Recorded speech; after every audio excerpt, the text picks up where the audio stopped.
Live text access, training for real-time intralingual subtitlers. Unit 5, Re-speaking, Element 1, Psychocognitive skills. Remember full sentences while lagging behind, created by SSML and Velotype.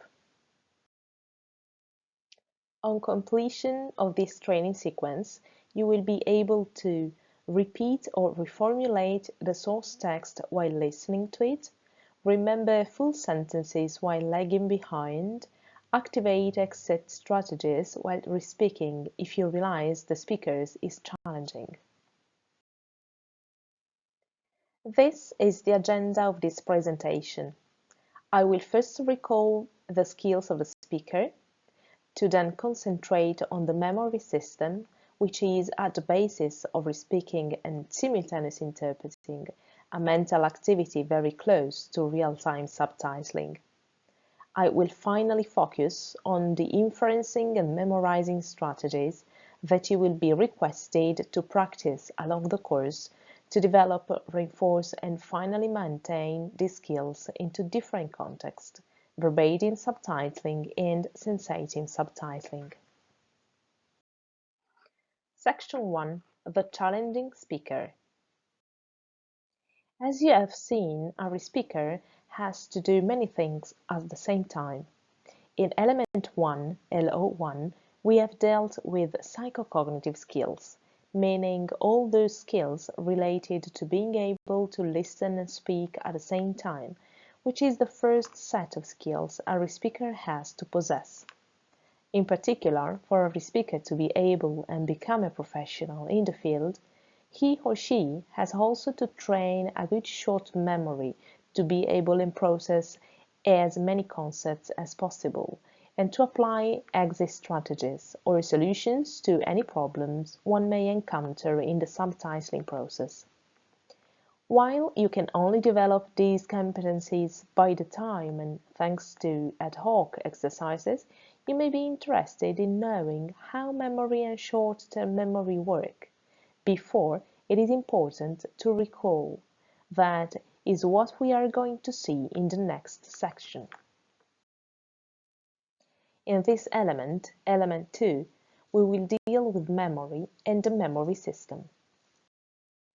Section 2. Memory.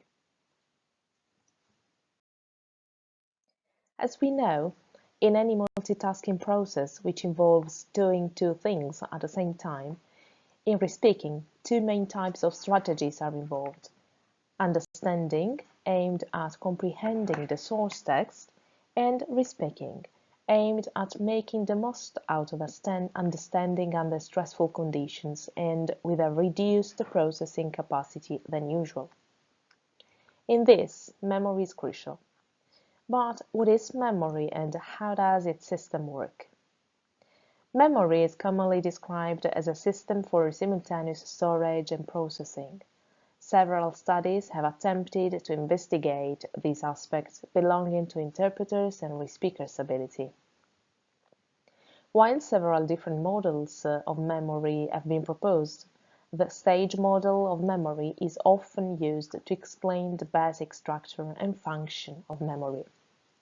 Initially proposed in 1968 by Richard Atkinson and Richard Schriffin, this theory outlines three separate stages of memory: sensory memory, short-term memory, and long-term memory.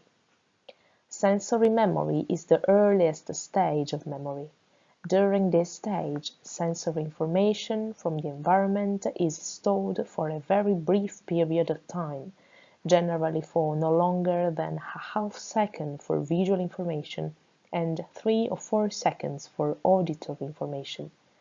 We attend to only certain aspects of this sensory memory, allowing some of this information to pass into the next stage, short-term memory. Short-term memory stores information for approximately 20–30 seconds. It is also known as working memory, which refers to the processes that are used to temporarily store, organize, and manipulate information. In the next slide, we will focus on short-term memory as a crucial system for the simultaneous interpreters and for the re-speakers. Long-term memory refers to the continuing storage of information.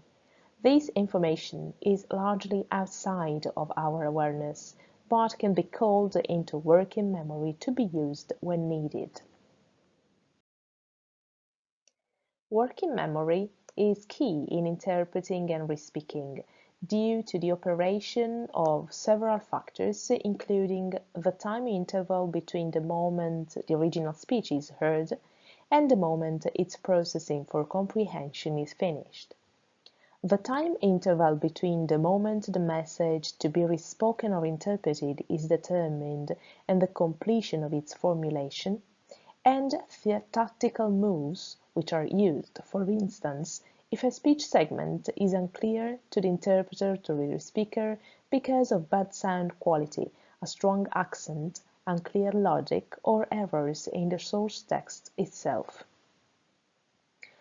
We will now see how the working memory system is structured, and I will refer to the model put forward by Baddeley and Hitch in 1974.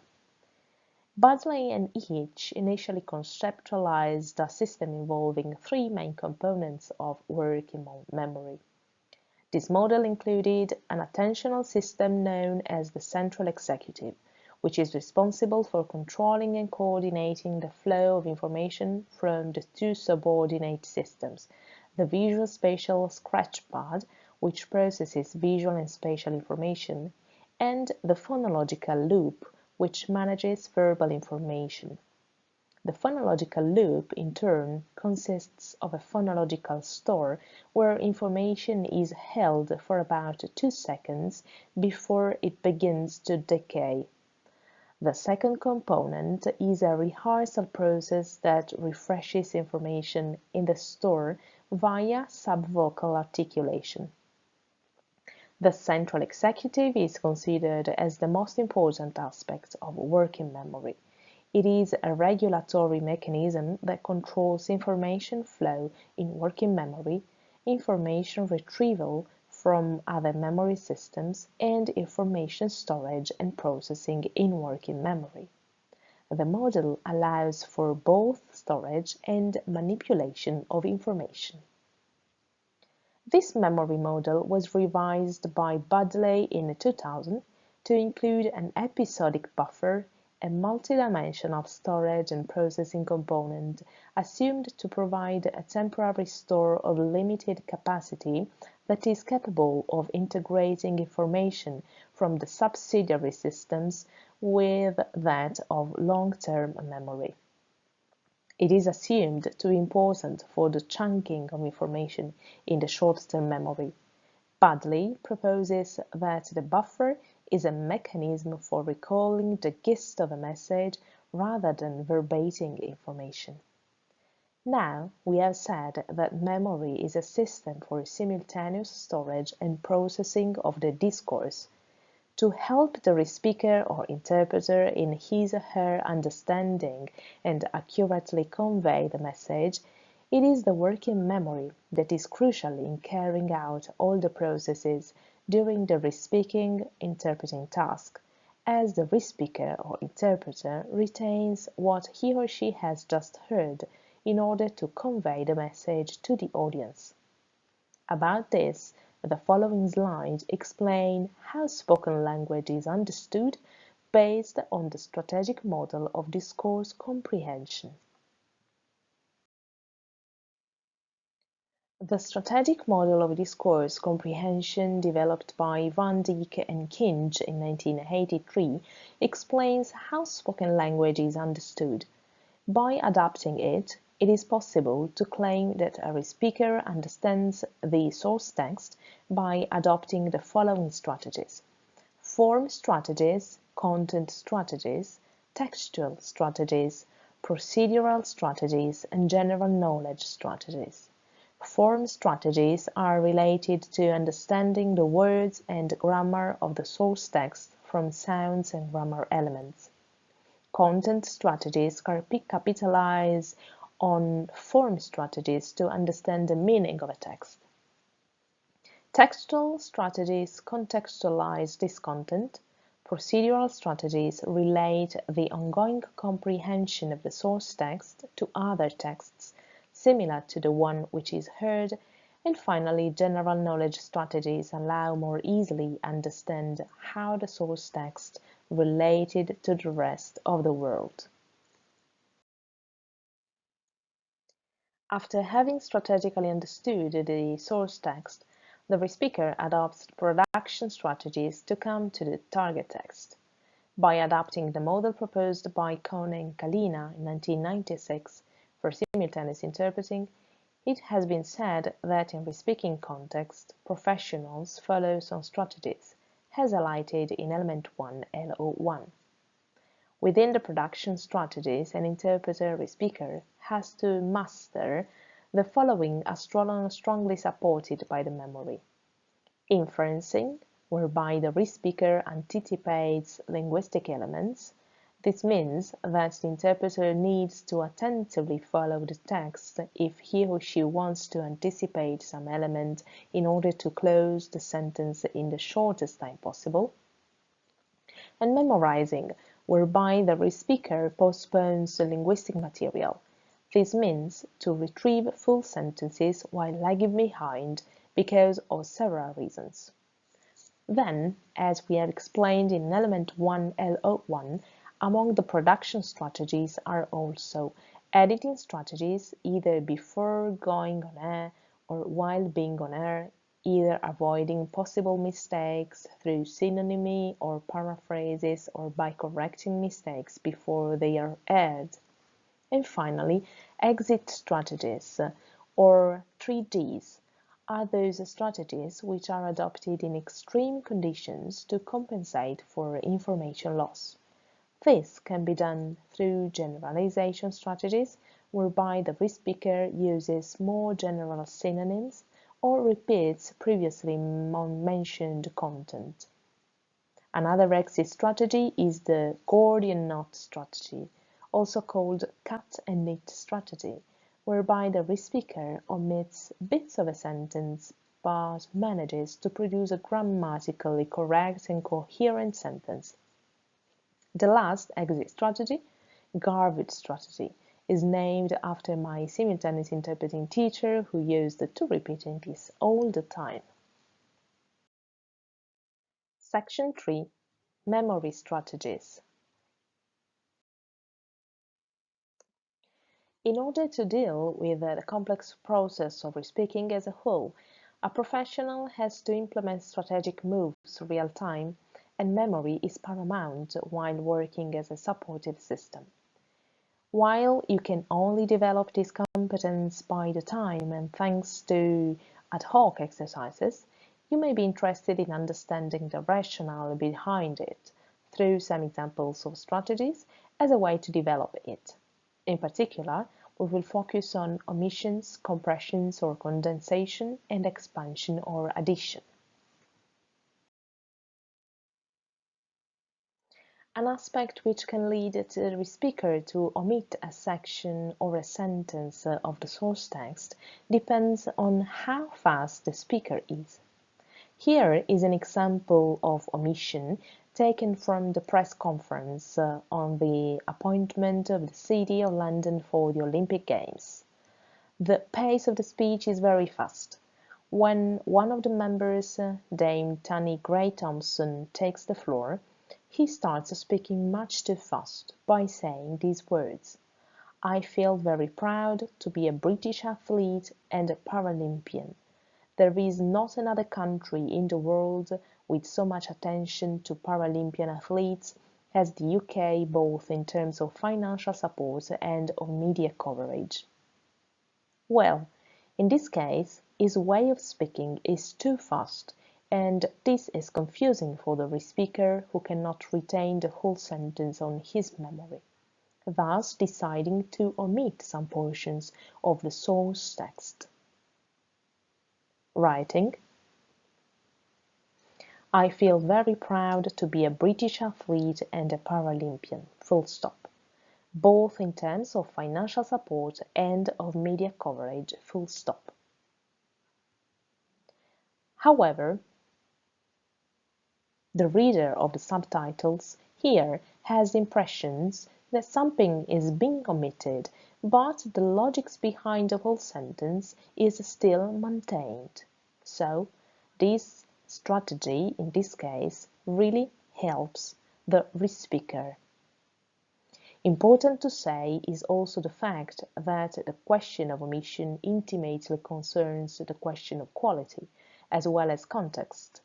If an omission is considered unquestionably valid, then this is surely because high quality is not the same thing as rendering everything in the source text.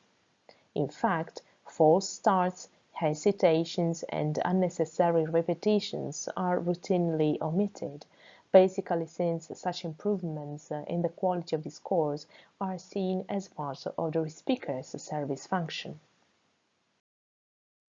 The strategy of omission can be divided into two different kinds.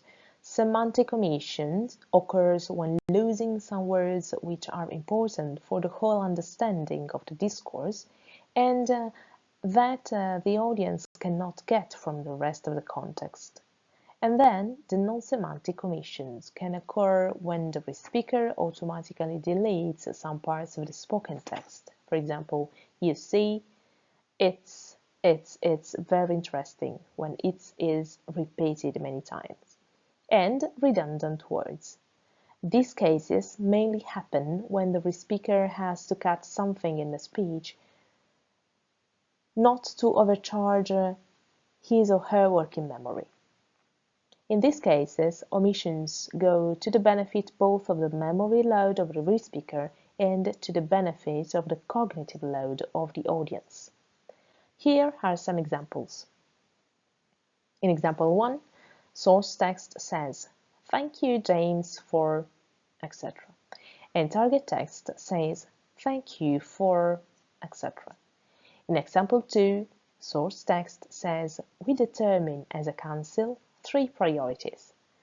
The target text says, "We determine 3 priorities." In this case, omission helps the speaker in his or her cognitive load, without losing the meaning of the whole sentence. Compression is a strategy that overlaps with omission in a certain way. In fact, compression and omission have something in common.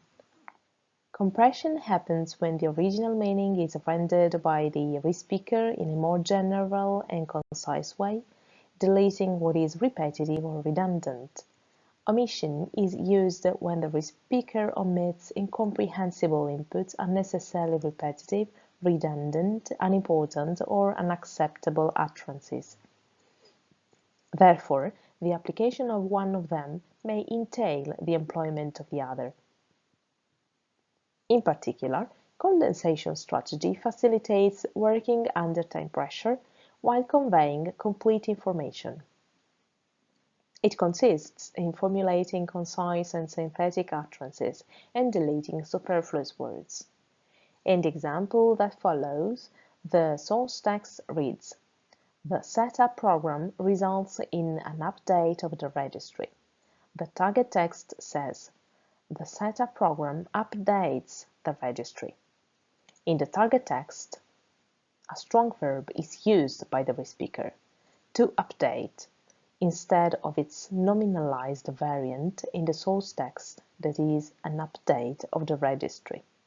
This way of facilitating the sentence helps the speaker retain the right information by relieving the cognitive load on the working memory. Expansion represents a strategy in which the speaker has to trust his/her own memory system in terms of retention of information. The speaker adds information or expands the source discourse so as to better convey or clarify the message and avoid unclear information in the target discourse. As we have already examined in the previous example, re-speakers tend to stick to the source text as much as possible and to omit something only in cases of false starts, hesitations, unnecessary repetitions, or prolix and redundant ritual wording. Also, a re-speaker can omit something when in trouble with the fast pace of the speaker. In this framework, one could think that there is not much room for expansions in the re-speaking process, intended as addition of information or clarification of particularly difficult concepts. However, expansions sometimes are necessary in order to retrieve previous information or to clarify not very clear concepts. Here is an example of expansion at a sentence level. The source text says, "Gunmen have settled a ferocious battle with police." The target text says, "Reapers say that people have started to fight with police." In this case, not only the re-speaker introduces a hedging which is not present in the original text, but he also simplifies the lexis of the source text without weakening the language at the level of the sentence. Summary. In this LO2, we have introduced the main competence of the speaker, the psychocognitive skill of memory. In particular, we have dealt with two important aspects. A theoretical one, that is the memory divided into sensory memory, long-term memory, and short-term memory or working memory, and a more practical one on the inferencing and memorizing strategies used by the re-speaker.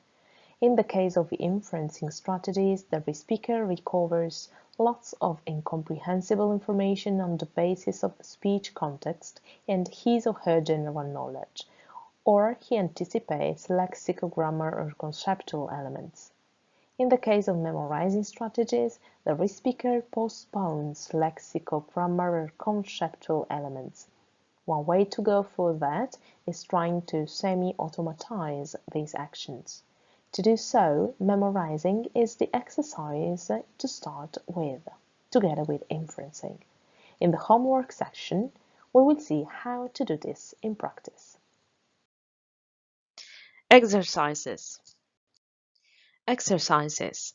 The exercises for the video lecture are in the trainer's guide and the PowerPoint file.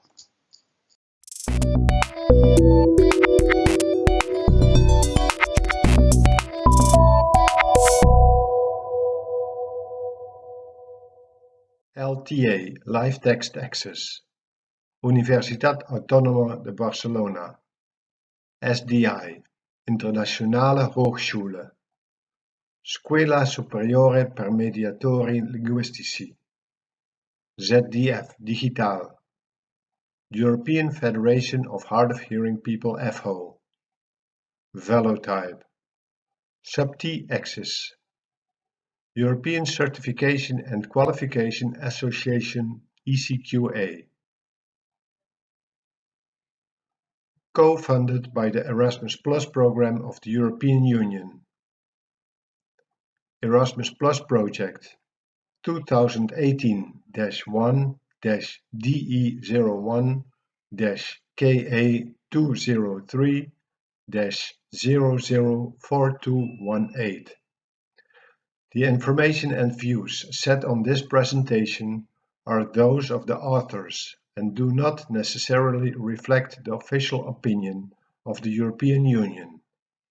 Neither the European Union institutions and bodies, nor any person acting on their behalf, may be held responsible for the use which may be made of the information contained here.